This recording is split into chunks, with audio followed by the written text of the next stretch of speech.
kasih untuk kesediaan waktu, meluangkan waktunya kepada Ibu Kepala Sekolah. Pada hari ini kita bisa mungkin meluangkan waktu di kesibukan Ibu sebagai Kepala Sekolah, guna dengan segala kesibukannya bisa menyempatkan waktu untuk kami, untuk Ananda, untuk wawancara mungkin beberapa menit ke depan sebagai penugasan ini bagi kami untuk mewawancarai beberapa kepala sekolah. Nah, salah satunya adalah Ibunda yang kami tuju untuk berbagi informasi dan kami sendiri mendapatkan pembelajaran.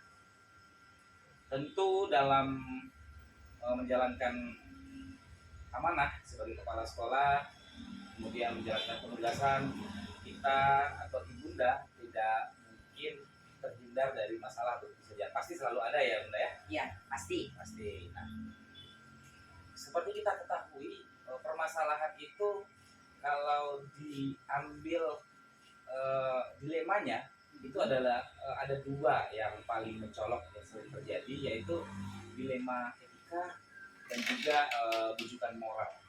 Nah, kita sama-sama tahu bahwa kalau dilema etika ini sedikit lebih sulit ketimbang bujukan moral. Kalau dilema etika itu kita tahu bahwa kedua-dua hal yang terjadi yang menjadi permasalahan itu sama-sama memiliki nilai kebajikan dan sama-sama benar dalam azasnya. Nah, selama ini bagaimana Ibu atau Bunda bisa mengidentifikasi, mengenali ini masalah ini rujukan moral nih, ini masalah ini dilema etika, boleh berbagi informasinya kami, mungkin boleh kami catat dan kami dengar. Boleh. Tentu bagaimanapun juga, terima kasih Pak John, dimana mempercayakan saya sebagai penambah dari tugas Pak John untuk menempuh ke depannya dalam rangka menambah nilai ataupun mensosialisasikan apa-apa yang bisa Ibu kasih sama John. Baik. Untuk dilema yang jelas, dilema etika sebenarnya ada benarnya, ada juga tidak benar. Namun ini kalau Ibu lihat sehari-hari, kebenaran itu sama. Oh, ya? Namun kita tidak bisa mengatakan dari pihak kita benar, dari pihak kedua benar juga. Ya, saling bertentangan. Contohnya di sekolah itu ada kejadian, mungkin di dalam ini benar, ini dalam bentuk realitanya di lapangan. Contoh anak kita sedang upacara bendera, dia nggak lengkap, itu bisa dikatakan dilema etika karena anak ini tidak menyesuaikan atau tertib atau aturan yang ada di sekolahnya tidak dikerjakan atau tidak dilaksanakan dengan baik. Itu salah satu dilema, karena dikatakan benar dalam bentuk apa, dan ada lagi kalau kebenaran itu ada yang seperti anaknya misalnya kita beri diberi sanksi disiplin katanya, karena anak ini di dalam upacara tidak memakai pakaian lengkap. Itu juga bisa dikatakan sanksi dalam bentuk melanggar kedisiplinan dalam bentuk pakaian atau perlengkapan untuk upacara bendera. Jadi bagaimanapun juga disiplinnya kita kena, bisa kita benarkan, mungkin di dalam bisa juga kita beri sanksi, dia tidak boleh belajar untuk kedepannya supaya dia bisa minggu depan atau apapun pelaksanaan upacara atau ada acara yang lain, mungkin kita Senin sampai Kamis kita sampai Rabu kita pakai baju merah putih, Kamis pakai baju batik, Jumat pakai baju hitam putih, Sabtu kita pakai baju pramuka. Kemungkinan anak ini tidak membenarkan atau tidak mengindahkan peraturan yang ada di sekolah kita, ya bagaimana begitu aja dikatakan sanksi etika dalam bentuk kedisiplinannya. Baik, berarti Ibu dalam menjalankan tugas sering ya, memang kasusnya klasik nih. Ketika anak tadi diberi sanksi, maka itu benar bahwa itu dalam bentuk latihan disiplin. Betul. Tapi di sisi lain, kalau anak ini diberikan sanksi, mungkin nanti ketinggalan jam pelajaran. Oh, baik. Jadi bisa diidentifikasi ya. Nah, sementara tadi ada juga yang disebut dengan bujukan moral. Bujukan moral. Bagaimana Ibunda melihat ini bentuknya bujukan moral. Itu seperti apa contohnya? Sebagai kepala sekolah yang tentu pernah mengalami ini mungkin satu kali atau beberapa kali. Seperti apa Bunda bisa menjelaskan kepada kami bujukan moral itu bagaimana mengidentifikasi mengenalinya? Oke, makasih Pak Yon. Ya. Kalau bentuk etika tadi sudah nampak kebenarannya. Ya. Ada kebenaran itu diberi ketidakdisiplinan, kemudian dia tidak diberi pembelajaran, namun ada ruginya. Kalau berbentuk moral lain lagi. Ya. Toh di sekolah kita kan awal tahun ajaran baru, kita memberikan buku. Kadang-kadang buku ini seakan-akan ada yang diterima atau ada yang tidak diterima. Kemungkinan dari percetakan, kalau buku A mungkin kita diiming-iming dengan fee yang besar. Yang sementara kita lihat buku itu tidak melengkapi atau tidak begitu benar isi dari materi buku tersebut. Kemudian ada lagi buku, satu lagi kita ambil hanya sekedar terima kasih saja tanpa ada fee. Namun buku ini bisa dikatakan memuat materi-materi yang mungkin guru kita yang di lokal tidak terjangkau sama dia, wawasan tuh di buku itu ada. Maka kami bisa jadi mengambil, nggak usah sama sekali memberi fee atau tanda terima kasih. Namun kami ambil buku yang benar-benar menguntungkan untuk kebersamaan kita di dalam pembelajaran di suatu instansi. Contohnya SD kita. Itulah salah satu bentuk moral Pak John. Jadi ada plus minusnya. Ada yang ini kalau bujukan moral itu ini diuntungkan, ini kurang diuntungkan. Begitulah. Baik. Itu pemahaman baru, pengalaman baru, apalagi buat kami yang belum pernah jadi kepala sekolah. Iya. Jadi yang kedua, selama menjalankan tugas, menjalankan amanah sebagai kepala sekolah, ini bagaimana langkah yang Ibunda ambil sehingga satu keputusan bisa Ibunda ambil? Gimana langkah-langkahnya itu? Oke, tentu kita apa permasalahan kita dulu. Kalau kita tidak jelas masalahnya, orang kita kumpulkan saja, wali murid kita kumpulkan, komite dan segala macam, itu kan nggak enak. Apa permasalahan yang identik di sekolah itu, yang betul-betul kita tidak bisa menyelesaikan sendiri. Nah, tentu kita data dulu atau minta informasi. Apakah ambil data atau informasi dari guru kelas kah, atau mungkin guru keseling kita, atau mungkin guru olahraga, apapun bentuknya bisa kita laksanakan. Intinya ada data dulu. Apa permasalahan yang betul-betul pelik. Nah, yang kedua, kalau memang itu ada data yang kita dapatkan tidak bisa kita menyelesaikan sebagai kepala sekolah, maka saya, karena banyaknya guru kita, mungkin sebanyak itu tentu ada masukan-masukan. Artinya kita bermusyawarah dalam bentuk dengan ada informasi tadi, dengan adanya data tadi, kita panggil guru-guru apa permasalahan yang identik kali. Maka kita harus mengambil keputusan. Nah, bagaimana pengambil keputusan? Kita panggillah contoh guru-guru yang senior, guru-guru yang betul-betul sudah berpengalaman, guru-guru mungkin kalau memang itu kelas tinggi, kita panggil guru kelas yang tinggi, yang bisa selalu sehari-hari apa lemahnya, apa lebihnya anak ini, kenapa anak ini seperti ini, ada apa sebenarnya. Tentu yang lebih dekat adalah guru kelasnya atau wali kelas. Kalau memang tidak juga, tentu kita ada kerjasama dengan perpanjang tangan dari kepala sekolah ke wali murid. Contohnya komite kita. Kenapa tidak kita rangkul beliau? Nah, kita panggil, ini loh masalah kita, bisa enggak Bapak atau Ibu perpanjang tangan kami dari wali murid, dari 300 ini ada beberapa orang, contoh ada 5 atau 6 orang. Adapun 2 atau 3 orang saja perwakilan dari wali murid kita yang ada di SD kita, kenapa tidak kita minta isi atau usulan atau apa permasalahan yang pelik kali di SD kita. Kenapa tidak ya Kak Jan? Betul. Kemudian tambah guru-guru kita yang senior, tambah lagi kalau bisa kita ikut sertakan wali murid kita yang anaknya yang bermasalah. Kenapa tidak? Karena itu masukan. Tanpa adanya informasi kita tidak bisa, oh ini yang akan kita putuskan, oh ini yang kita buat. No, tentu kita harus merangkul. Tiko tunggu sajarangan baso minangnya. Duduk awak surang samping duduk mau belakang lapang. Itulah permasalahan kita. Sesuai kan? Cocok. Makanya itu nampaknya Pak John, untuk apapun permasalahan, tidak lain masalah yang tidak ada jalan keluarnya. Intinya kita mau membuka diri, kita mau siapapun orangnya, walaupun ujung kuku saja dia sampaikan masukan-masukan kepada sekolah kita, kenapa tidak kita terima Ya. untuk kemajuan kita bersama. Apalagi kurikulum kita kan kurikulum merdeka. Iya. Tentu apa? Kita sesuaikan apa? Karena kita di Jambak, Jawa, Minang, Batak, ya gimana pun mungkin dari Jawa seperti ini masukannya, dari Batak ini, dari Minang ini, semua kita rangkul, kita jadikan satu. Yang intinya sekolah kita tidak ada yang dirugikan di permasalahan ini. Itu biasanya yang Bunda lakukan atau Ibu lakukan di SD kita selama menjadi kepala sekolah. Sampai hari ini. Baik Bunda. Jadi tadi sudah jelas nih bagaimana mengambil keputusannya. Kami sudah mendengar, tentu tadi sudah ada langkah-langkahnya mulai dari identifikasi, Ya. mengumpulkan informasi atau guru yang terkait atau sumber daya yang bisa menambah informasi. Betul. Seberapa efektif? Apakah menurut Ibunda selama ini hal tersebut efektif sehingga itu yang sudah dilakukan? Kalau nampaknya karena kita ini beragam suku, beragam pola.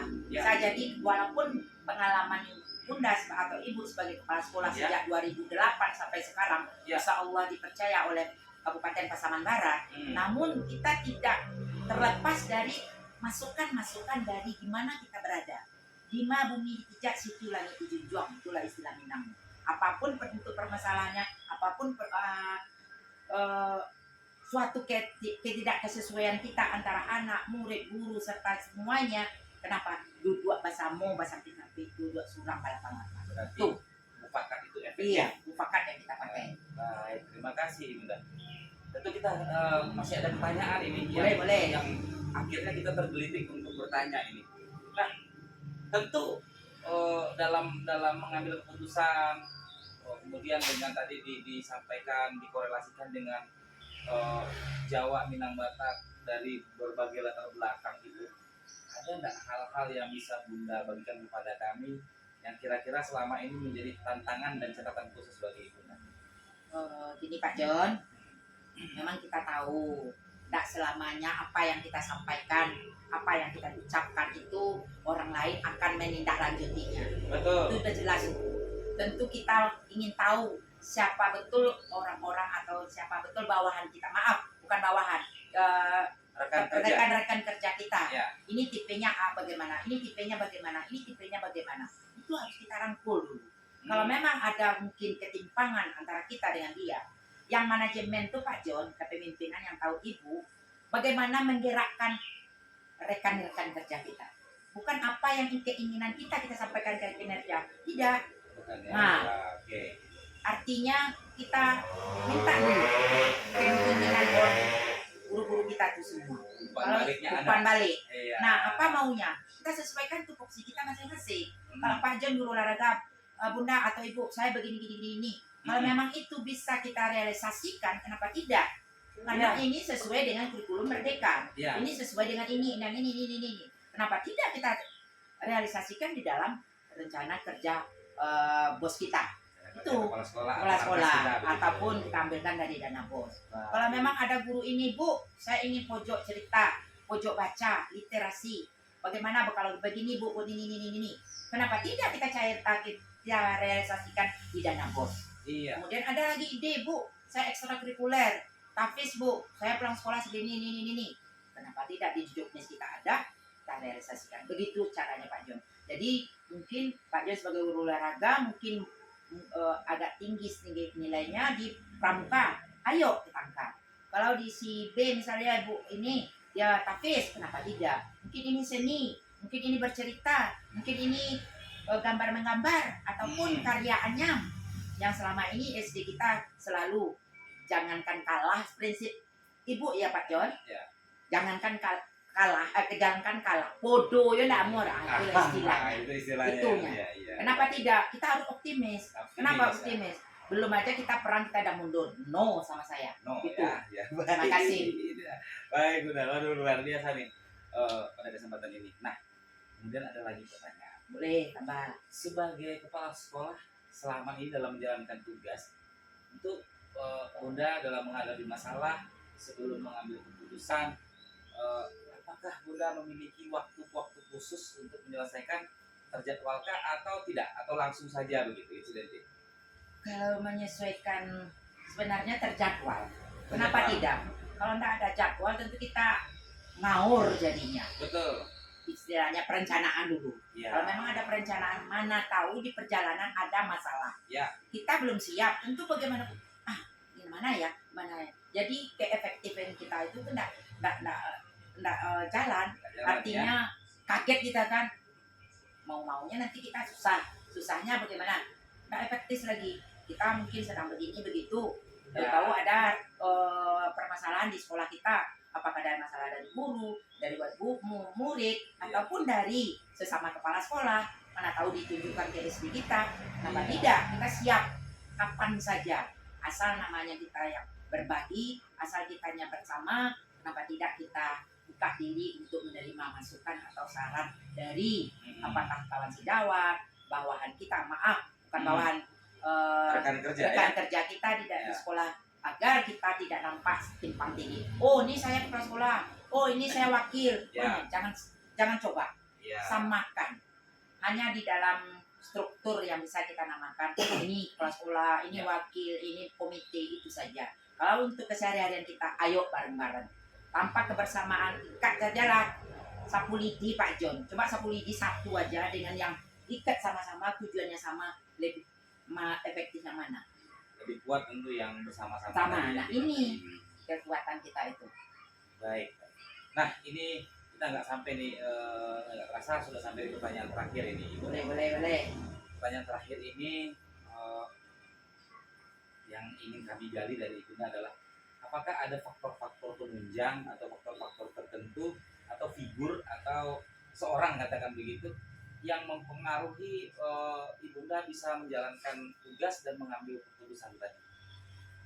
Di mana saja kita berada, tentu ada patokan kita atau ada siur kita nengok orang tuh, oh iya saya kayak gini lah jadi pemimpin saya besok seperti ini. Ada pasti.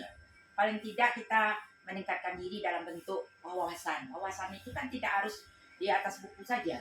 Bisa dari pengalaman kawan-kawan kita yang sejawat, artinya kepala sekolah yang lain, kita dengarkan keluh kesahnya. Oh begini, mungkin kawan-kawan kita yang sudah senior, sudah pensiunan, kita saling mengisi. Bu, sudah berapa tahun ibu ini? Kalau saya ada ini, bagaimana caranya ibu? Kita saling mengisi, saling koordinasi, saling bertanya. Istilahnya Pak John, kalau kita memang diam saja, tidak pernah kita bicara, orang tidak akan tahu apa permasalahan kita. Betul. Tapi kalau kita bicarakan yang sesuai lah, artinya tentang dinas kita, oh kepemimpinan kita, oh tentang guru-guru kita, oh murid kita, wali murid kita bagaimananya. Kalau kita contohnya kita salah satu, Pak, saya yang jelas sekarang kita kepala dinas kita kan Pak Adrianto, bagaimanapun juga cara kepemimpinan apa kita baca, cara dia kita ke bawahnya kita bisa jadi satu panutan juga. Betul. Kenapa?